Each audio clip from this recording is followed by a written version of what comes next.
nii, hääd vaatajad, hääd tulevikusõbrad ja poolehoidjad, hooaeg on lahti tehtud teise vooru mängust, mis tegelikult oli siis avavoor. Vaid napp 0-1 kaotus tugeva FC Flora vastu üsna sellisest õnnetust poole viimase sekundi väravast. Ja oleme laivis lokaalist Legend, meie klubi uuest pesast ja meiega siin täna Helir-Valdor Seeder, tuleviku veendunud ja pikaajaline fänn ja veel umbes 25-30 inimest, kes täna siin Legendis seda mängu kõik üheskoos vaatasid. Ja võtame kõigepealt Helir sinuga selle mängu kokku.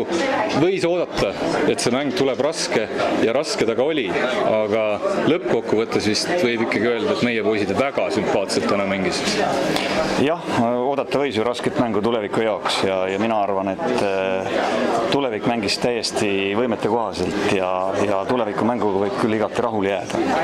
Sest et Flora oli tegelikult natukene tugevam, Flora oli ka füüsiliselt üle ja see üks värav küll esimese poole üle minutil jääb iseenesest kripeldama, et oleks võinud ju õnne veel rohkem olla, aga Floral oli neid võimalusi rohkem ja nad ei realiseerinud neid ära ja samas oli ju ka tulevikul paar head võimalust, mille oleks võinud realiseerida, nii et me oleks võinud unistada viigist, aga me mängisime hästi ja Nõmm tegi väravas väga hea mängu. Tulevik mängis kaitses üldiselt väga hästi. Kui midagi soovida oleks jätnud, siis võib-olla mõnede rünnakute lõpetamine, et me ei jõudnud löögile, kiirustasime võib-olla sööduga, mis olid ebatäpsed, et me oleks võinud püüda kas minna ise siis lõpuni või olla söödud täpsemad, et jõuda löögini. 87. minuti paiku oli kuldne võimalus, kus siis meie uus jaapanlasest ründaja Saito sai palli väga hästi kastis jala peale, tegi kõik täpselt nii, nagu ründaja tegema ja siis sekkus mängu Mait Toom, et rünnakuid, mis oleks võinud väravaga lõppeda, meil oli seal 90 minuti jooksul kokku seal võib-olla 3-4, aga üldiselt tuleb täna, nagu sa ka tõid välja juba ennekõike tõsta esile ikkagi kaitseliini tööd ja ennekõike tõenäoliselt ikkagi meeskonna kaptenit Indrek Ilvest, kes väga pööraseid tegusid tegi seal. Jah, kaitseliin mängis tõesti meil hästi ja see, et pea 100% võimalus ei kasutamata, jääb ju kripeldama, aga samas võime öelda, et ka Floral oli ju mitu võimalust ja paar posti mängu jooksul, et oleks õnn olnud veel rohkem nende poolel, oleks võinud see ka teise tulemusega lõppeda, aga ma olen väga rahul ja meil ju suhteliselt noor võistkond, pink väga pikk ei ole ja võib-olla väljak ka hoopis teistsugune kui tulevik, kus me treenime, nii et see annab lootust, et me hooaja jooksul näeme tuleviku esituses veel häid mänge. Väike tormihoiatus esimese mänguga kohe kirja pandud kõigile konkurentidele. Nojah, võib-olla esimese mängu põhjal on raske järeldusi teha kõikide võistkondade kohta, et kõik alles mängivad sisse ja elavad nii-öelda sisse, aga ma arvan küll, et esimese mängu põhjal tulevik võib siin hooaja jooksul kõigile üllatusi pakkuda ka tabeli tipus olevatele võistkondadele. Flora tegi seda, mida Flora väga hästi oskab, nad hoidsid üleval väga rajult tempot, nad tõmbasid väljaku väga laiaks, ehk et mängisid täpselt nii targalt, nagu Flora tavaliselt mängib. Neid väsitati maksimaalselt ja võeti ära nii-öelda reageerimise ruum või ehk siis tõmmati vahed nagu väga pikaks. Jah, ja eks nende füüsiline ettevalmistus on natukene parem, seda oli ka tunda nii esimese poole lõpus kui ka teisel poole ajal, et nii see on, aga eks meil ole võimalik kosuda, treenida, noored poisid arenevad, nii et küllap kui Flora Viljandisse tuleb ja kodupubliku ees esineb, mine tea. Siin on juhtunud asju küll. On juhtunud ka eelmisel hooajal. Sa tõid ise välja noored mängijad, täna sai Arlet Hunt mängida, temal oli debüüt all. Sinu süda hakkas kiiremini lööma mängu seal 85. minuti paiku tõenäoliselt. Sinu poeg Gustav Hendrik tegi täna debüüdi Premium liigas. Mida isa süda sellistel hetkedel tunneb? No rõõmus tunne, et eelmise aasta lõpul juba võib-olla lootsime väikest viisi, aga nüüd siis selle hooaja esimene mäng kohe debüüt, tõsi, lühike aeg, viimased minutid, aga selle aja jooksul ta mingeid suure vigu ei teinud, nii et minu arvates päris hästi sai hakkama nende lõpuminutitega seal. Nii et eks see annab nüüd natukene enesekindlust, kui sa oled korra juba platsil käinud ja järgmisel korral ma arvan, et selle võrra on psühholoogiliselt vähemalt kerge. Kui palju sa Gustaviga kodus mängust kui sellisest räägid? Selles mõttes sellist isalikku nõu, kas sa annad ja kas Kusti kuulab sind? No eks ma vahest tahan nõu anda, aga noortel omal nii palju ju tarkust on ja eks natukene ikka räägime ja vahetame mõtteid siin mängu kohta ja ka tippjalgpalli kohta, mida me telekast vaatame, et aeg-ajalt ikka. Aga jah, eks poisil on omal pea otsas, mõtleb ise ja treenerite nõuanded, nii et isa nõuanded on rohkem niisugune emotsionaalne vestlus, et palju ta kuulab, raske öelda.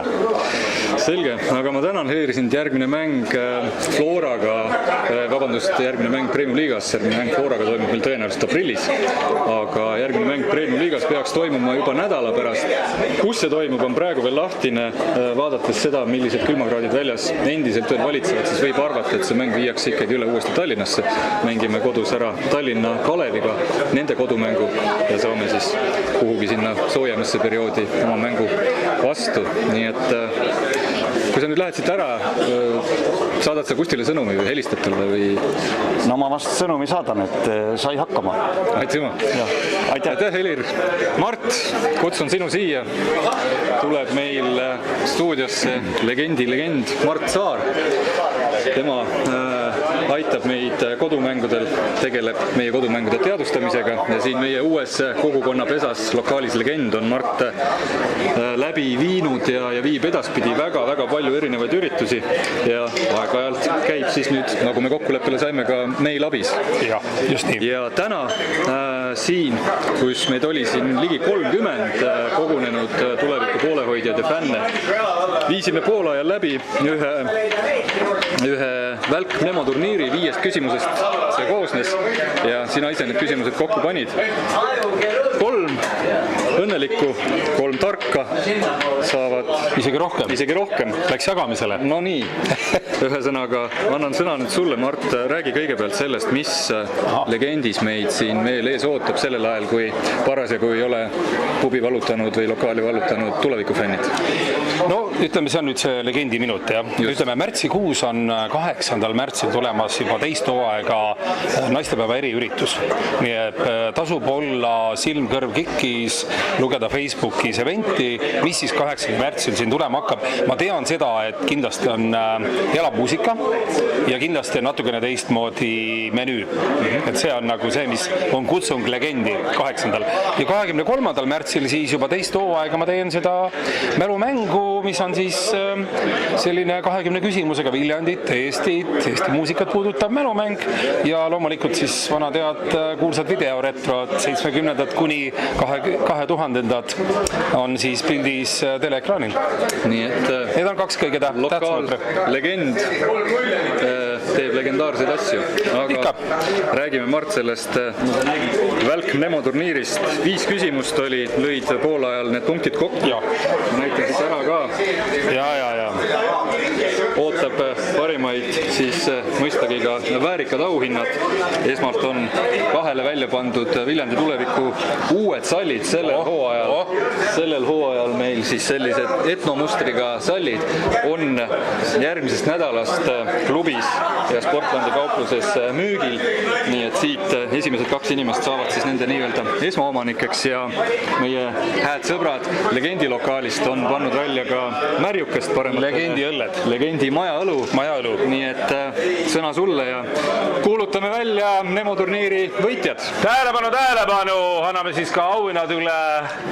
Esimene selline mälumäng siis jalgpalli teemaline, ei garanteeri, et järgmised korrad ainult jalgpall tuleb, aga 13 osavõtjat ja väga vihane rebimine oli just 3. koha peale ja kuidagi ei õnnestunud teile neid poole punkte kuidagi ka sinna tekitada ja paneme jagama 3. kuni 7. koha. See tähendab seda, et legend ja sealt on valik sellele persoonile, kes on 3. kuni 7. võrdselt 3 punkti.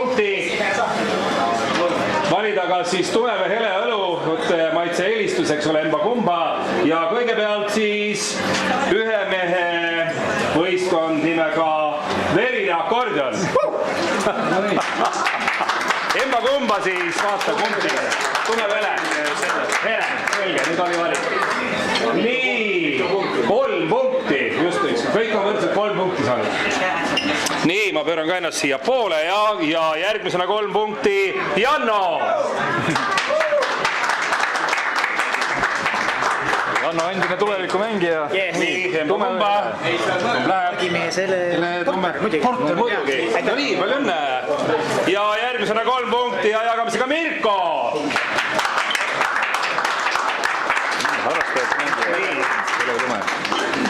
Kumb paadimees? Hele paadimees.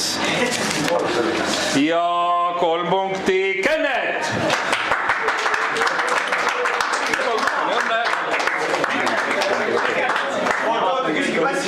Nii ja veel jagamisele Eeva, kus sa oled, ainukene jalgpallispetsialist, otse-legendist, 3 punkti.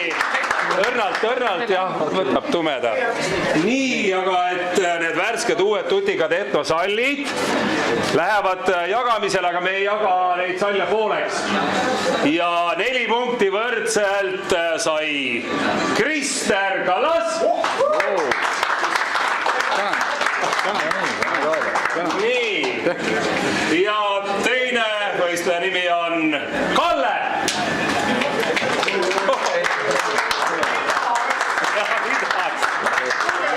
No vot niimoodi, palju õnne, väga tubli. Nii, sealt tulemused. Just, aitäh Mardile, aitäh kõigile, kes te siin olite. Tubli. Aitäh teile, kes te seal teisel pool arvutikaableid ja wifisid meid vaatasite. Järgmine ühisvaatamine siin Legendis toimub täpselt siis, kui on selgeks saanud, kus meie järgmine võõrsil mäng toimuma saab. Ja nagu öeldud sai, siis tõenäoliselt on see Tallinnas, aga info peaks tulema juba üsna varsti, nii et jääge lainele, vaatame koos vutti ja kaugel seegi aeg, kui saame siin samas Viljandi linnastaadionil kokku tulla.